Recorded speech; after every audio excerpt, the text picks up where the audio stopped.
Hey, what's up everyone? Thank you for selecting this video, and if you have not yet, go ahead and subscribe to my channel. And if you enjoy this particular topic, then leave a like. I'll be discussing several things in this video.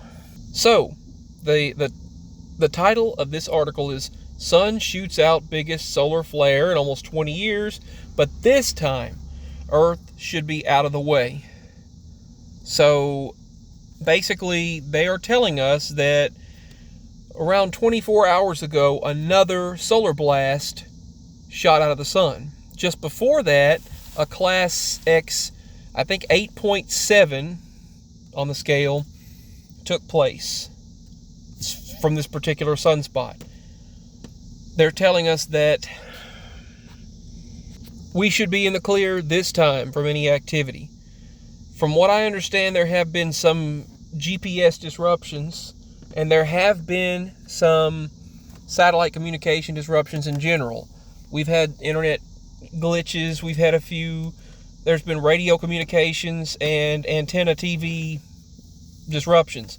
For our antenna during the storm several days ago, our antenna TV went completely out. So we've got to figure out a way to get antenna TV back.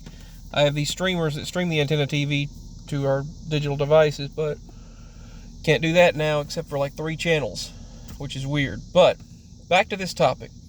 Yes, it's a well-known fact that the auroras, the northern lights, can be seen much more when there is an active solar cycle. When you're in the middle of an active solar cycle, we're told that the auroras are able to put on this dazzling display.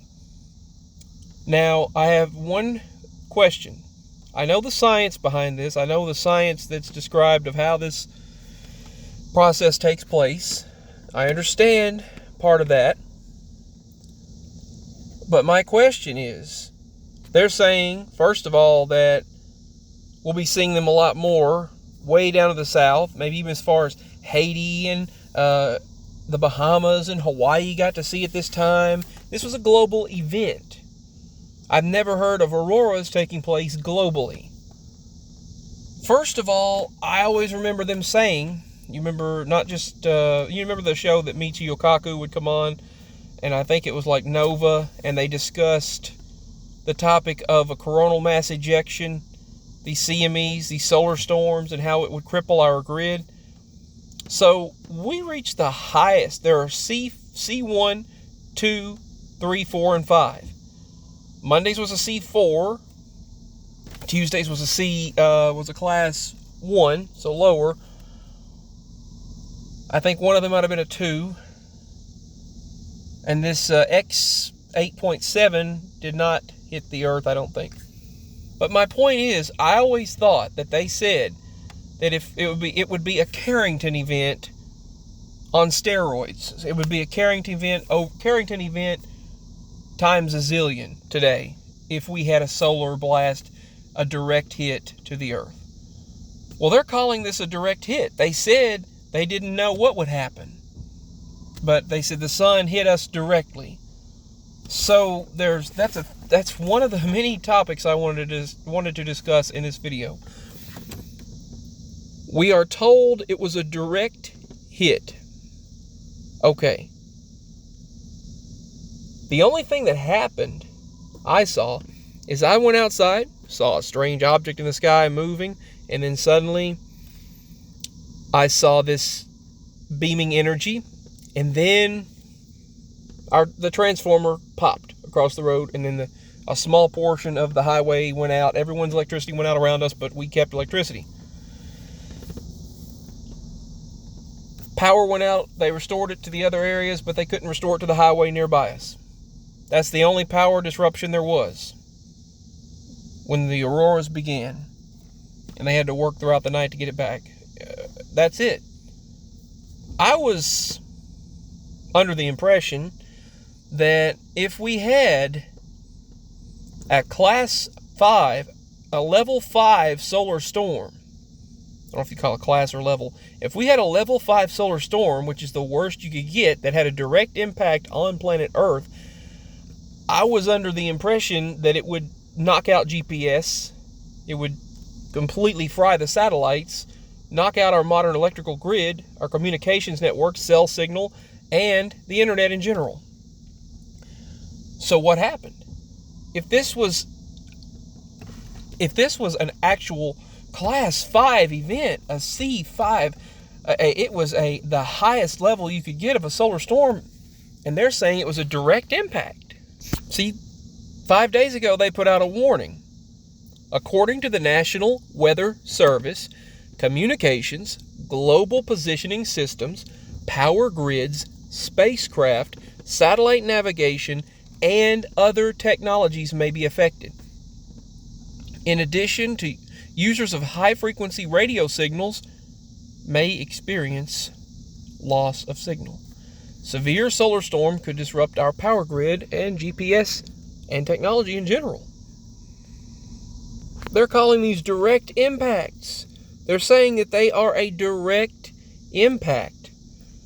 So my question is, if these recent solar storms were direct impact storms,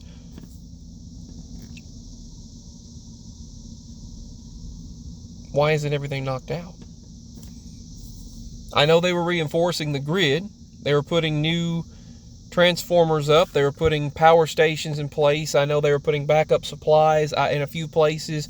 They said we weren't preparing all of this time for such an event as the Carrington event back in the 1800s. They also stated that they've been trying to reinforce the grid, putting voltage regulators up as they did in our location as well. But my question is, such a strong solar storm really, in all actuality, should have done a lot more, shouldn't it? There were a few communications issues in Australia. There were a few in places of Europe. There were farmers, they said, which now rely on GPS just to do anything, it seems. They said the farming industry had a really bad time during this time. You're going to have a bad time. That's a reference. But anyway, it's not a reference from years ago. Anyway, back into the topic. I'm going off topic here. They should really... I mean, if this was a direct impact, and it was an impact and a solar storm, and I'm not saying it wasn't, because I don't get into that whole... I had an idea when it first happened, but I felt the energy from it. I did feel the energy. I saw it. It was beautiful, and I could feel it. You could just feel it illuminating and energizing you. You could just feel the magnificent presence of it when you saw it happening. I could feel it when I saw it. You could just feel the magnificence of that energy. But to see what they're calling a level 5 solar storm have a direct hit, a direct impact with planet Earth, and not knock out communications or the electric grid, that's kind of suspicious. I mean, something's weird about that. I was always under the impression, from watching Nova and all of those science programs, that a blast like that would knock communications out and destroy our modern grid. And all right, so now let's get into what they say is the reasoning behind all of this. Now, as you may or may not know, the sun goes through an 11-year cycle where the poles shift. It's known as a solar pole reversal. And some people think, oh my goodness, that's not good, pole shifting. Well, the poles on the sun, they shift every 11 years. The magnetic north becomes the south becomes the north, and they shift, they turn, and it's an 11-year cycle, and you either go through a solar maximum or a solar minimum. And right now, we're going through a maximum. And that does have direct effects with the climate, the weather. It has direct effects with earthquakes and volcanic activity. You can see back in 2005 when the solar blasts took place that were, I think around almost 20 years ago, there were a couple of solar blasts that were very strong during a maximum. I don't remember any auroras like this. They're saying we had some, but I don't remember them at all. Anyway, they say that when this solar maximum takes place, it's because an increased sunspot activity, and when you see increased sunspot activity, which are black spots on the sun, meaning they're cooler than other spots of the sun, and they allow for these coronal mass ejections, or CMEs, or strong solar storms, to blast out of the sun's surface. The sun's corona. And the corona is the crown layer. It's the outside layer of the sun's surface. It's the atmosphere, the outer atmosphere of the sun, the corona. And when those ejections take place and it releases those solar storms, supercharged plasma and various other particles of energy race toward Earth at, I think, about 1,800 miles per second. Or is it 1,800 million miles per second? I'll have to look that up. It's very fast. Now, it is supposed to be, when these coronal mass ejections take place, they're hurling plasma and helium, they're plasma toward the Earth at a very, very fast rate, what the sun is made of. And these storms, once they reach our magnetosphere, which is powered by the core, the magnetosphere is a protective magnetic layer around the Earth. It's believed to be generated by the core. It's believed to be generated. It is the magnetic north and south that generate this magnetic pulse around the Earth, which protect us from solar wind and solar storms. But what the magnetosphere doesn't take care of, the rest of it reaches the atmosphere.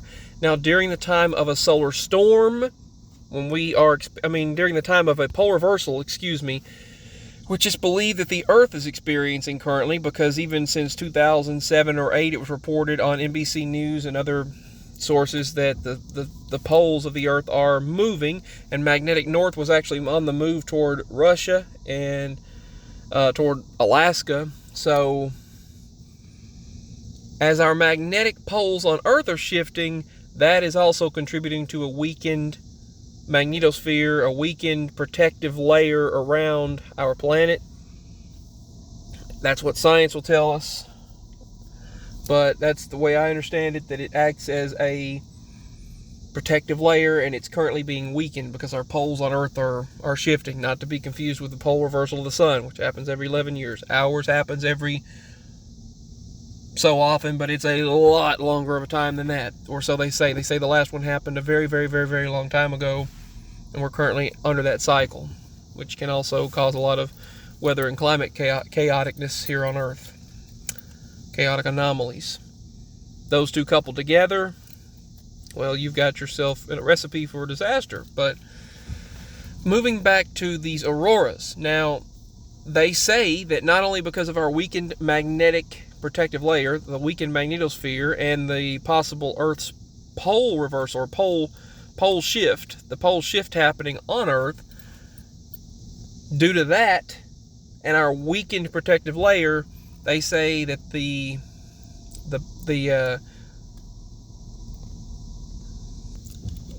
superheated plasma that makes its way to the Earth, I've got a chart here.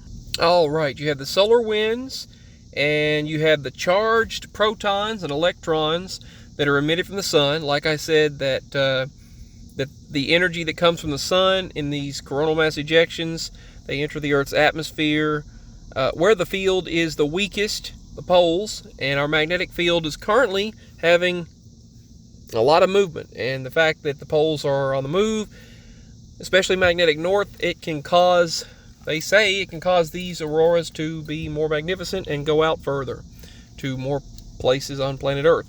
The electrons collide with various molecules in the atmosphere. The resulting exactation of these collisions cause varying colors based on the height and the type of molecules that are hit. So here on the right is the chart of the different auroras and what they represent and what creates them. So red is caused by oxygen molecules reacting in the atmosphere. Nitrogen molecules are responsible for the blue ones, and green auroras are caused by oxygen molecules, and pink auroras are caused by nitrogen molecules. And as you can see, 100 kilometers are the pink, 1 to 2 are the green, 1 to 2 is the blue, and red means it's above 200. And what we experienced was a major solar storm, a G5 storm, which is on the extreme level, going way down farther than usual and being experienced across many, many countries on the earth. We were under the severe level, and we actually made it up to extreme levels. To be honest, this map was updated later. We made it to extreme levels because it made it all the way down to Tennessee, Alabama, Florida, Georgia, even down into the Bahamas and Hawaii and places in Russia and Europe, Alaska, which is Alaska's normally sees it. What am I saying? Not Alaska, but places in Australia. Made a little error there. But that's one of my biggest questions. Have we reinforced the grid to the point where it doesn't interfere as badly, or did they overhype something? I know during the Carrington event in the 1800s, we only had a telegraph system. And those telegraph wires, as well as the small grid that we had at the time, devices caught on fire. Items like your telegraph machines, telegraph wires, they blew up and they caught on fire. I think there might have been one strip of electrical wires at the time in this neighborhood that had just begun. They had just started putting an electric grid up, and I think it blew all of those electric wires, and there was a line of fire that went through and it blew them up. So this particular system was supposed to be a direct hit. So was it a miracle that we weren't affected more? Or was there something else at play? I'll get into a few of the topics. I don't really want to get deep into the possibilities of what might be, because I don't want to be under any sort of scrutiny or people accusing me of labeling certain things and saying this is the cause, that's the cause. I had theories and ideas of what might be happening, but I'm not getting into all that. Regardless, I know they were beautiful, and I know that it was a beautiful display, and I was very fortunate to be able to go see it. I happened to be in the living room, and I heard people parking outside, and I heard vehicles. I thought, what the heck is going on? So I went outside to look, and I saw those beautiful northern lights on display, and I saw that the Aurora Borealis was all the way down in Tennessee, and I was like, man, this is just beautiful. And you could feel the energy. I've also been hearing a sound in the sky, not the cicadas, which you can hear the cicadas right now.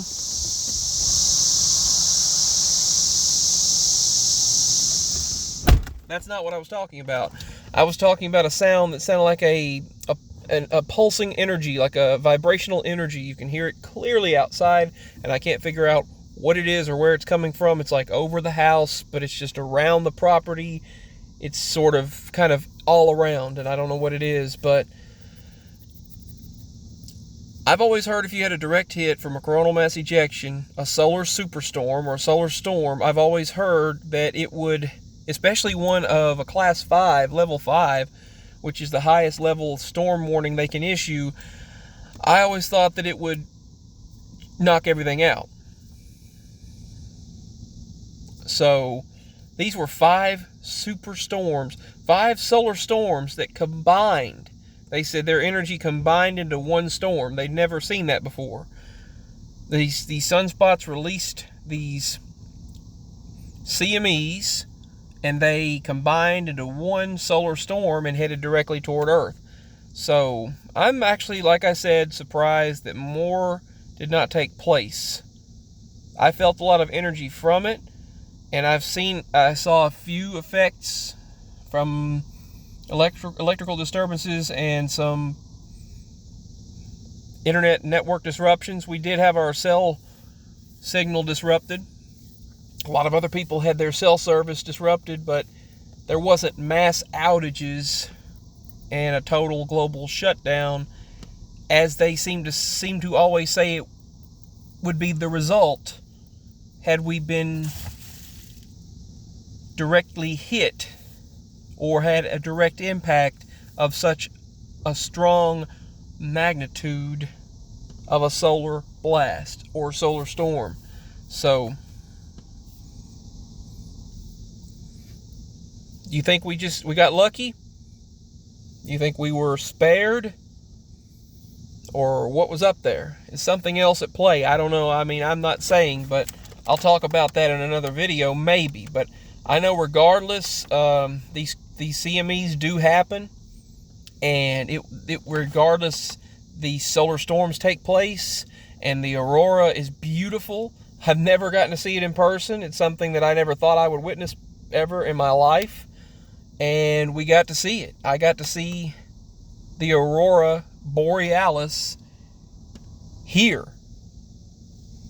I got to see the northern lights, or what they, everyone's always talking about those beautiful northern lights, and I got to see them in person, which is just amazing. So anyway, that's all for this video. What do you think about it? I think it's amazing that we actually got to witness this. But second, I always thought that if something like that were to happen, especially a level 5 solar storm of that magnitude having a direct hit on Earth after 5 solar blasts connected together to create one large superstorm and had a direct impact with the Earth, I always thought it would do more than just cause some dazzling lights in the sky. But thankfully it didn't. Alright, signing out.